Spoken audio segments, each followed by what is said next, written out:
High, আমি স্নেহা। আর আমি শুরু করেছি নতুন একটা মিনি ভ্লগ সিরিজ, যেখানে আমি আমার কোয়ার্টার লাইফগুলো তোমাদের সাথে শেয়ার করব। তো সকাল সকাল ঘুম থেকে উঠেই চলে গেলাম কোচিনে, আর কোচিনে ক্লাস করিয়ে আসার পর ঘরে ফিরলাম। আর ঘরে ফিরে সে একই রুটিন, সকালবেলাতে মর্নিং ড্রিঙ্কটা যেটা খাই সেটা খেয়ে নিলাম খুব আয়েশ করে। আর তারপরেই দুপুরে রান্নাবান্নার জন্য সমস্ত সবজিপাতিও কেটে নিলাম। আর তার সাথে আমাদের মেনুতে ছিল আলু ঝিঙে পোস্ত, বকফুলের বড়া আর শাক, আর সঙ্গে ভেন্ডি সেদ্ধও ছিল। আর তারপরে খেলাম ব্রেকফাস্টে ছাতুর শরবত। এ কদিন এত গরম পড়েছে, তো ব্রেকফাস্টে সবসময় ছাতুর শরবতই খাচ্ছি আমি। তো রান্নাবান্না কমপ্লিট করে স্নান টান করে জামা কাপড় সমস্ত ব্যালকনিতে মেলে দিলাম। আর তারপরেই দেখছিলাম যে আমার ঘরটাকে আমি বেশ ভালো করে সাজিয়েছি, যদিও এখনও অনেক রুম ডেকোর করা বাকি আছে।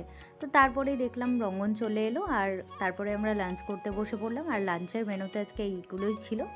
তারপর লাঞ্চের পর খাতা দেখতে বসেছিলাম। এভাবেই কাটলো আমার দিন। দেখা হচ্ছে নেক্সট ভিডিওতে। বাই।